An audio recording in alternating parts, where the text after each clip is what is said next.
Good day, everyone. This is Mercy. Today we'll be looking at the life of Joseph. We'll be looking at the book of Genesis, chapter 37, chapter 39, chapter 40, chapter 41, 42, 43, 44, 45, 46, 47, 48, 49, and chapter 50.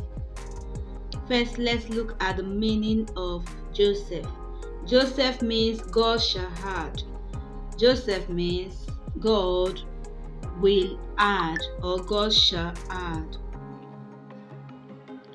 He got married to the daughter of Potiphar, a priest in the city of On, while some Bible call him a priest in the city of Heliopolis. The name of his daughter is Asenath. He was 30 years old when he got married, and he started serving in the land of Egypt under King Pharaoh. And King Pharaoh gave him a name, an Egyptian's name, Zaphanat-Paneah. He had two sons. He was a dreamer and a dream interpreter. He is the 11th son of Jacob and the most favored son of Jacob, his father, because he was the first seed of his beloved wife Rachel, and he was born at his old age. Jacob loved Joseph more than all his children, and this love was so obvious, it was not an hidden one. The love of Jacob towards Joseph made his brothers to hate him even more than anything.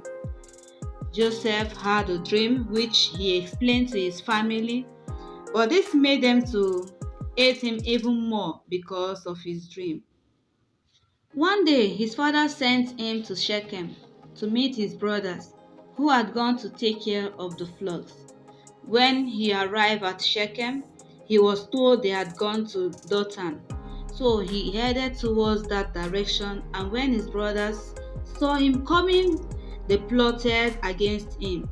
And at the end, they sold him to the Ishmaelites for 20 pieces of silver.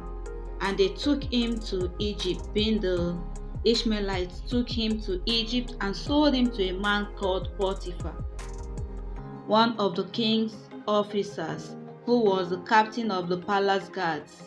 Then the Lord was with Joseph and made him successful in everything that he did. Potiphar was pleased with Joseph and made him his personal servant, and also put him in charge of everything he owned, in his house and in his field. Joseph was very handsome, having a well-built and good-looking body. This made Potiphar's wife to lust over Joseph and desire to go to bed with him.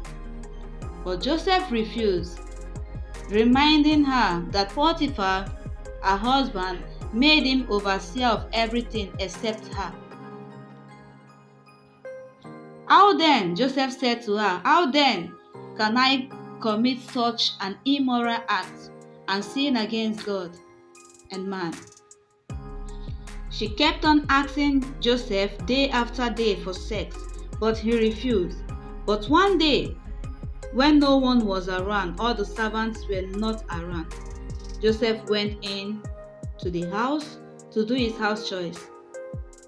She caught him by his clothes and asked him to sleep with her, but he ran outside, leaving his clothes with her. She screamed and accused Joseph of rape.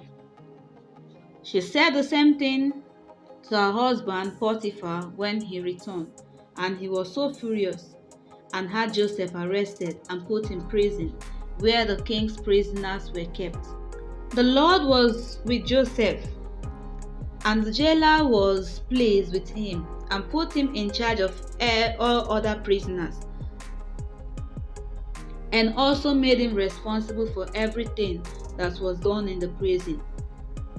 Both the steward, the wine steward, and chief baker had dreams, of which, through the help of God, Joseph interpreted and explained the meaning of their dreams.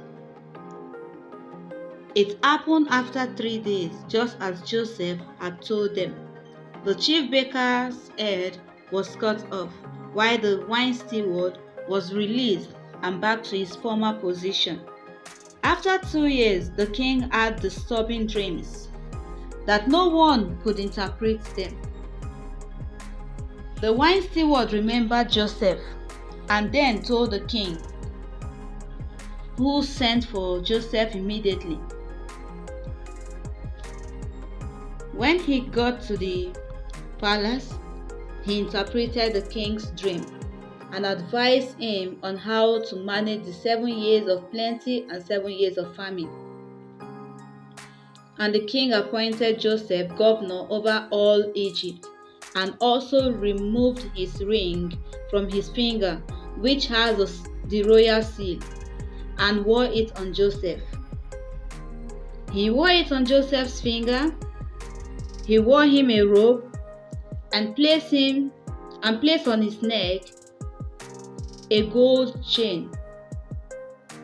He gave him the second royal chariot to ride in. Now, during the years of famine, his brothers came all the way from Canaan to Egypt to buy food. Joseph recognized them, but they did not recognize him. So he spoke to them harshly and accused them of being sent to spy on Egypt.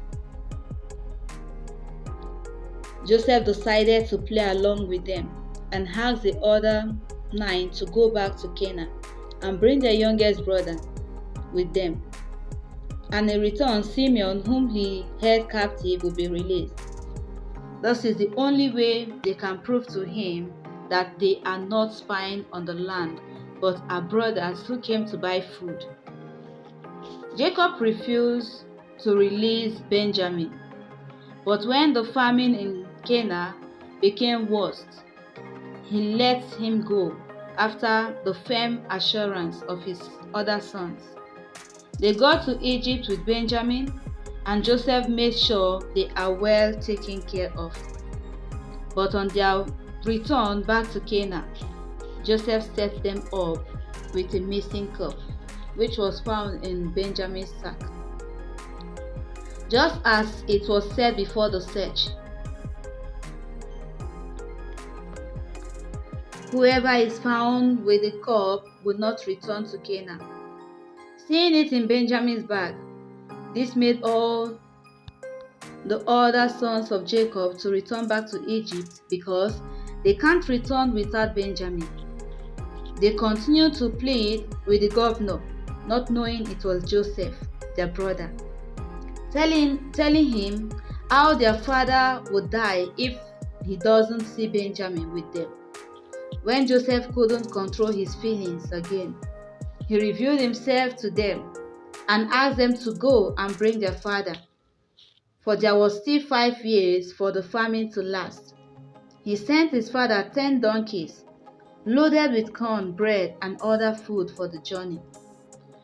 Jacob was overjoyous because he was going to see Joseph before his death. On their way to Canaan, Jacob went to Beersheba, where he offered sacrifice to God, and the Lord spoke to him again, how great his descendant will be, and that Joseph will be with him when he will die. When they got to Egypt, Joseph took 5 of his brothers and went to the king in order to seek his permission so they can live in Goshen. The king granted them permission. Jacob lived 17 years in Egypt before his death, and he died before Joseph, just as the Lord said to him. Jacob blessed the 2 sons of Joseph, but when he was blessing them, Joseph placed Manasseh at the right hand of his father and Ephraim at the left hand side of his father. But Joseph crossed his hands and put his right hand on Ephraim, the younger one, and his left hand on Manasseh, the older son of Joseph. Joseph tried correcting that, but Jacob told him, "I know, my son, Manasseh's descendants shall be great, but his younger brother will be greater than him, and his descendants a great nation. Though Joseph was not happy with this. Joseph lived in Egypt with his brothers and their families till he died. He died at the age of 110 years, and they embalmed his body and put him in a coffin in Egypt. But before his death, he ensured they promised him to take his body with them if God lead them to the promised land. Now let's look at the qualities of Joseph. Joseph was a disciplined and well-behaved person. He was really disciplined. He had self-control. He was able to control his flesh. He was God-fearing. He was responsible and honest. He had the Spirit of God in him. He had a forgiving spirit. Thank you. That is all for the life of Joseph. Please don't forget to subscribe to my YouTube channel and also like and follow my Facebook page, M Channel.